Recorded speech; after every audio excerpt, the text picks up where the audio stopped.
Good day, everyone. I'm Marian Claire A. Laurenti, one of the reporters, and together with me to discuss with you are Freddy Cabigon, Lord William Pacorib, Joel Errol Hormeliusa, Eugene Gadi, and John Raymond Maghari. And today, we are going to tackle about volleyball. As we all know, volleyball is not only a popular sport but also as a recreational game. Two teams of six players separated by a net makes up the game, and in which each team tries to score points by grounding a ball on the other team's court under organized rules.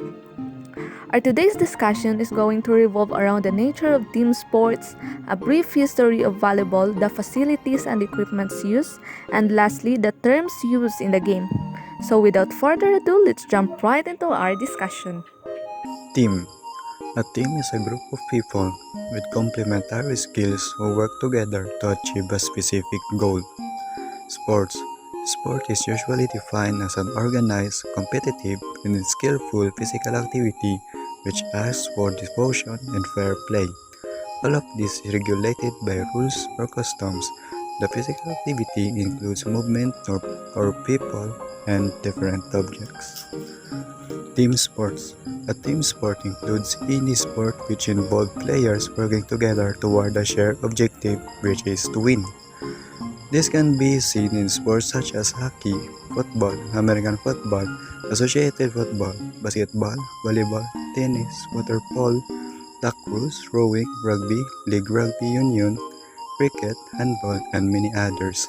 Team values. All teams should strive to have established values that are consistent with the core values of the organization. These defined standards can become the foundation of the team's overall success and the focal point of the daily behavior. The challenge is coming up with a set of values that are more than motherhood and apple pie that the team buys into. Typical values like the ability to learn, encouraging initiative, integrity, mutual respect, open community, and fun, for example, need to values defining in terms of what they mean in practice. Good day, everyone. I am Eugene L. Gadi, and my task is to report the brief history of volleyball. Number 1. The beginning. The birth and story of the sport of volleyball begins in February 9, 1895, and it was founded by William Morgan, an instructor/director at the local Young Men's Christian Association or YMCA located at Massachusetts, USA. The sport roots can be traced back to Holyoke, Massachusetts, when Morgan created the sport as an alternative to the more physical basketball, who is invented by his close friend James Naismith. Basketball was becoming popular at that time, but Morgan wanted to create a sport where the players doesn't need to run and play as hard and as physical like basketball. So Morgan came up to an idea by stringing up a badminton net in the gym and using the bladder of an old soccer ball. He invented the game and named it Mentonet. The sport name are rooted in the fact that the original sport was much like badminton. So, from the word menton, he come up to a name Mentonet. Number 2. The first rules of volleyball. The first rules, written by Morgan, called for a net 6 feet 6 inches or 1.98 meters high is way shorter than the standard measurement of volleyball net today, and a 25 by 15.2 meter court wide is way wider than the standard measurement of court today, and any numbers of players can be able to play. A match was composed of 9 innings with 3 serves for each team in each inning and no limit to the number of contacts for each team before sending the ball back to the opponent's court. In case of serving error, a second try was allowed. Hitting the ball into the net was considered a foul, with loss of the point or a side out, except in the case of first try serve. As what we can see, there is a huge discrepancy of how the game was played before and the first rule written by Morgan compared to the volleyball that we all know today. In terms of the standard measurement of the court and net and how the game was played before and the number of players that could able to play and the number of touches, violation, and etc. A year after the birth of the sport, Mintonet, the revision of the game itself happened. Number 3. The revisions. After an observer named Alfred Holsted noticed the varying nature of the game at its first exhibition match happened on 1896 at the Springfield YMCA, Massachusetts. From that day, the sport got its new name called Volleyball, originally spelled in with 2 words. Volleyball rules were slightly modified in that day by the YMCA, and the game spread around the country to other YMCA locations. And that's the beginning of how the fame of the sport spread all around the world. Here are the other refinements and later developments of the sport volleyball that happened throughout the years. In the year 1896, the year of the birth of the sport volleyball, was also the first volleyball game played at the Springfield College. In the year 1900, a special ball was designed for the sport itself. The ball was consist of 3 layers. The first layer was a latex bladder made from bicycle tire, and the second layer was cheesecloth material wrapped around on the first layer, and the third was a leather, the outer layer of the ball. In the years 1916 to 1917, it was the 20th year of the volleyball, and as the game grows older, the player have mastered the game and discovered new skills and technique that changed the game of volleyball from that day. The skill and power of the set and spike had been introduced. The game was changed from 21 to 15%. On the year 1919, the breakthrough of the sport volleyball reached all throughout the globe. About 16,000 volleyballs were distributed by the American Expeditionary Forces to their troops and allies, which sparked the growth of volleyballs in new countries. In the year 1920, from the game with unlimited hits and touches, now a new guidelines were established. 3 hits rule and back row hitting guidelines were established on the year 1920. In the year 1964, the volleyball reached its peak of success. The volleyball was included and introduced to the Olympic Games held in Tokyo, Japan on the year 1964. And that is the timeline of how the volleyball evolves and develops and became the sport that we all love and know today. The next topic will be discussed by our next reporter. Thank you. Hello there, I am Freddy E. Cabigon III, and I'm going to introduce to you the different facilities and equipment that are used in volleyball. But before I start, let us learn what a facility means. Facility refers to a place, amenity, or piece of equipment provided for a particular purpose. In this case, I will be discussing about the facilities necessary for the sport volleyball. Without any further ado, let's start. First one, we have the playing area. The playing area includes the playing court and the free zone. The free zone is the area outside the court that players may enter to make a play on the ball. The free zone should be at least 3 meters wide from the court. The court boundary line is part of the court, so if the ball lands on the line, the ball is in. It shall be rectangular and symmetrical, which means made up of exactly similar parts facing each other or around an axis. Next one, we have dimensions. The playing court is rectangle, measuring 18 meters long and 9 meters wide, surrounded by a free zone, 3 meters wide on all sides.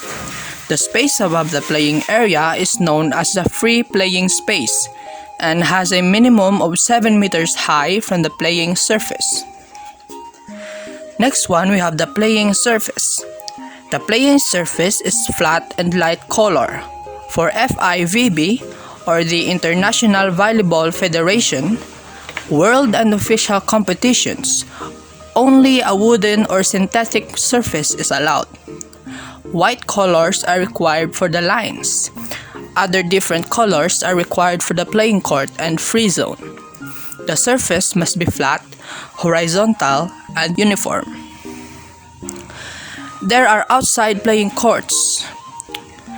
Next one, we have lines on the court. All lines on the court are 5 centimeters wide and are light color, different from the color of the floor. The boundary lines are 2 side lines and end lines. The center line divides the playing court into 2 equal courts, 9 meters by 9 meters each. This line extends from beneath the net from sideline to sideline. On each court, the rear edge of the attack line is drawn 3 meters back from the middle of the center line and marks the front zone. Next, we have the boundary lines. 2 side lines and 2 end lines mark the playing court. Next one, we have the attack line. On each court, an attack line whose rear edge is drawn 3 meters back from the axis of the center line marks the front size. Next one, we have the service zone. The service zone is a 9 centimeter wide area behind each line. Now let's give the floor to Mr. Lord William Pakurib for more. Greetings, my name is Lord William B. Pakurib, and as a continuation of the report on facilities, I hereby present you the following. Between the scorer's table and the attack line is a substitution zone. 12 substitutions are the maximum permitted per team per set. Substitution of 1 or more players is permitted at the same time. A player in the starting lineup may leave the set and re-enter, but only in his or her previous position in the lineup. A substitute may enter a set in the position of the starting lineup. Libero replacements take place around the sideline between the attack line and the end line's conceptual extensions. This is called the libero replacement zone. They are approved by the second referee after he or she has reviewed each team's lineup at the start of each set. In the control area, beyond the prolongation of each end line, is a penalty area measuring approximately 1 by 1 meter and fitted with 2 seats. A 5 cm wide red line can serve as a limit. This is where expelled players spend their time after committing a violation. Obviously, weather doesn't have any influence on the game of indoor volleyball. The game of indoor volleyball is allowed if the temperature is not below than 10 degrees Celsius. However, weather is important for the game of beach volleyball. the game of beach volleyball can be played only if the weather is fine, presents no risk of injury to the players, and can have an impact on the results of the match. The lighting on the playing area should be 1,000 to 1,500 lux, measured at 1 meter above the surface of the playing area. Players cannot play their sport without adequate lighting. Spectators cannot enjoy the sport if they cannot see it.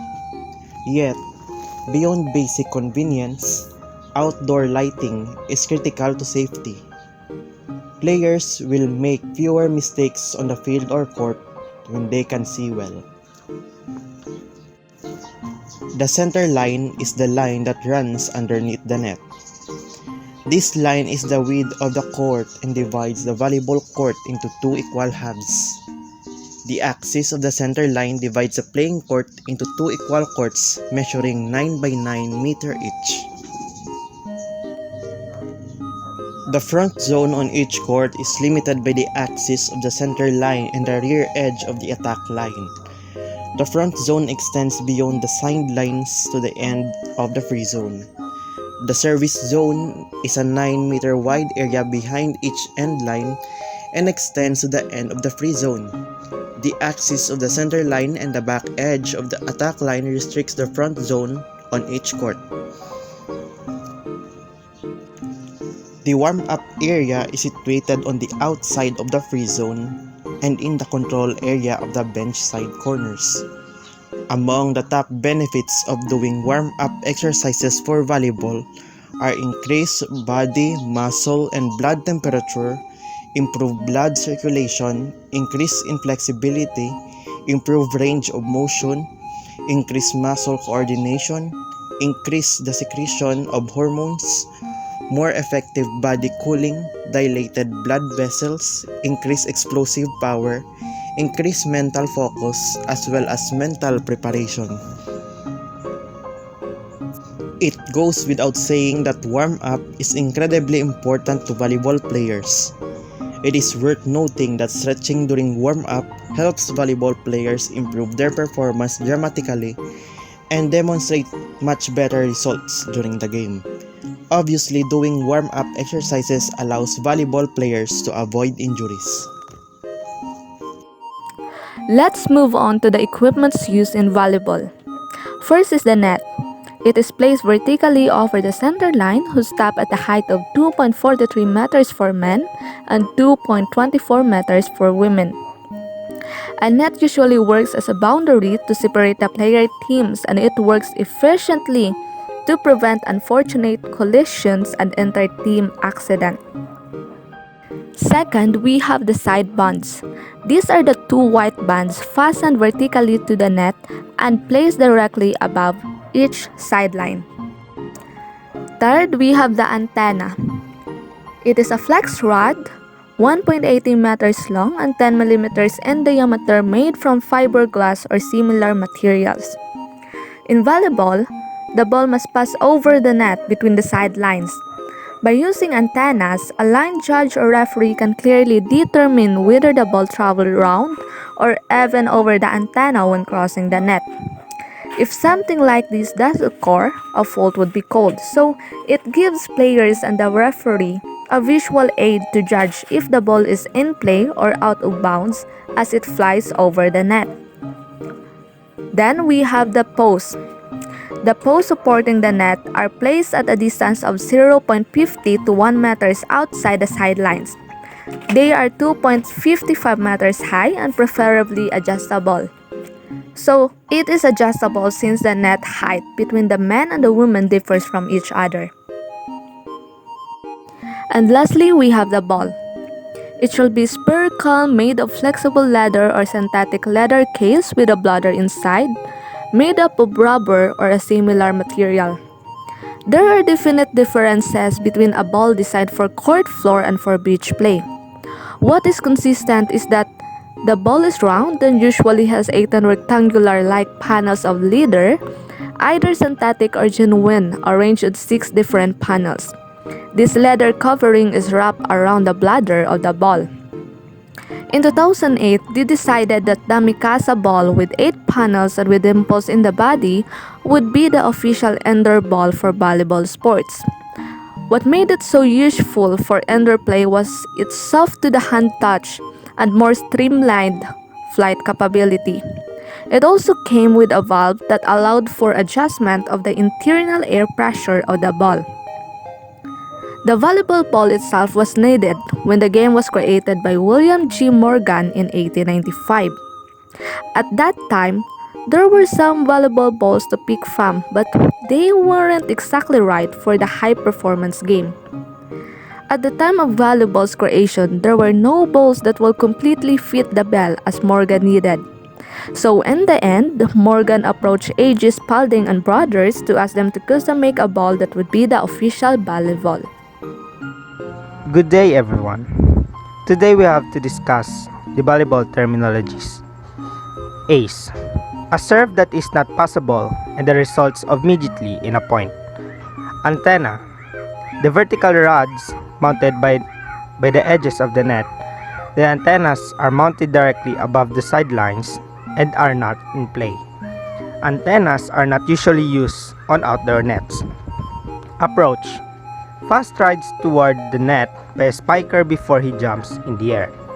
Assist, passing or setting the ball to a teammate who attacks the ball for a kill. This stat is normally only logged for high school, college, and National Olympic team play. Attack, the offensive action of hitting the ball.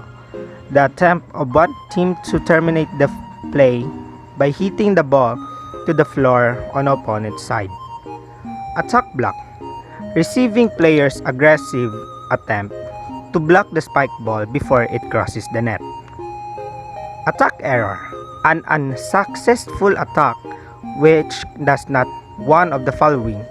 The ball lands out of the bounds, the ball goes into the net and terminates the play, or goes into the net on a third hit. The ball is blocked by the opposition for a point or side out. The attacker is called for a center line violation, or attacker is called for a legal contact on the attack. Attacker, also hitter or spiker, a player who attempts to hit a ball offensively with the purpose of terminating play in his or her team's favor. Attack line, a line 3 meters from the net that separates the front row players from the back row players, commonly referred to as a 10-foot line. Backcourt, the area from the end line to the attack line. Back set, a set delivered behind the setter's back which is subsequently hit by an attacker. Back row attack, when a back row player attacks the ball by jumping from behind the 3-meter line before hitting the ball. If the back row player steps on or past the 3-meter line during takeoff, the attack is illegal. Beach dig, an open hand receives of the ball called a deep dish.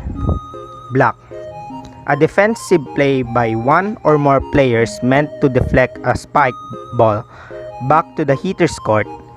It may be a combination of 1 or 2 or 3 players jumping on the front of the opposing spikers and contacting the spike ball with the hands. Bump, a common term for forearm passing. Ball handling error, anytime the official calls a double hit, a thrown ball, or a lift for our purposes. This category also includes any blocking errors. Bump pass, the use of joint forearms to pass or set the ball in an underhand manner.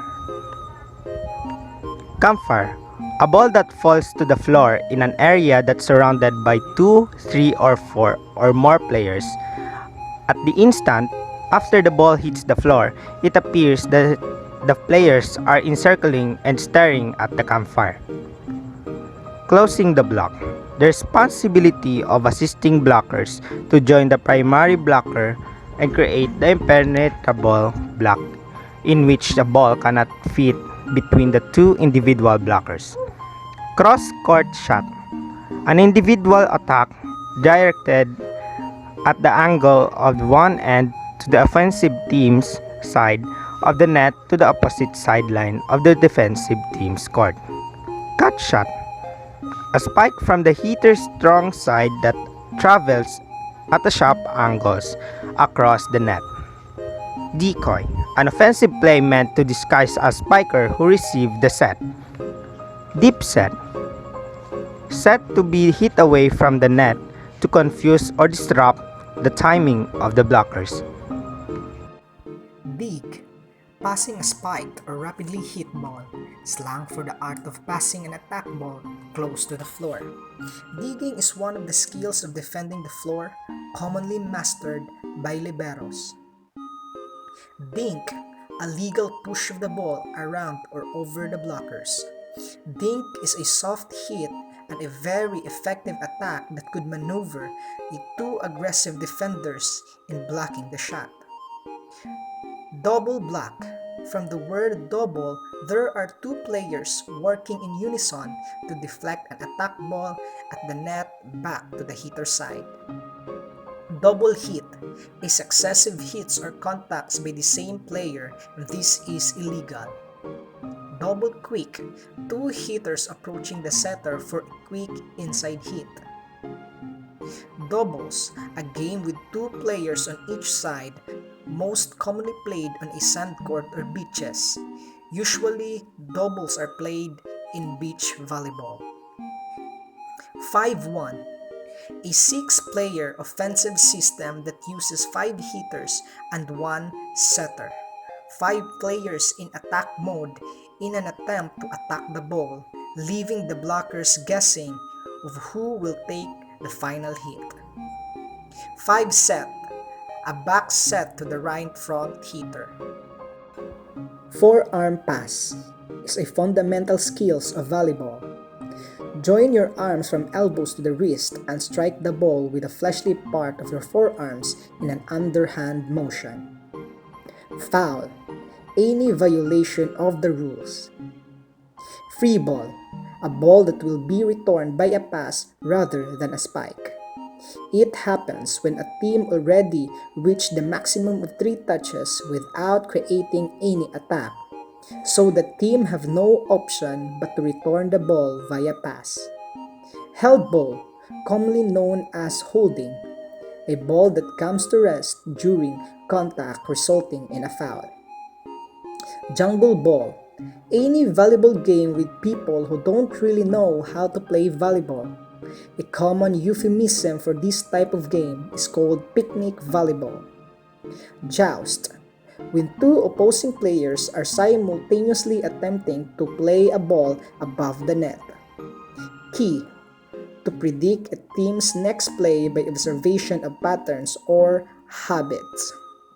Usually the coaches read the opponent's play and will create an anti of that play. Kill, an attack that results in an immediate point or side out. Line shot, a ball spiked down an opponent's sideline closest to the hitter and outside the block. Let serve, a serve that contacts the net. If the ball dribbles over, it's playable or alive, just like any other ball that contacts the net on the way over. If the ball fails to clear the net, it will become dead. Mintonet, the original name of the game volleyball, from the word badminton, created by William Morgan. Offside block, player at the net which is on the side away from the opponent's attack.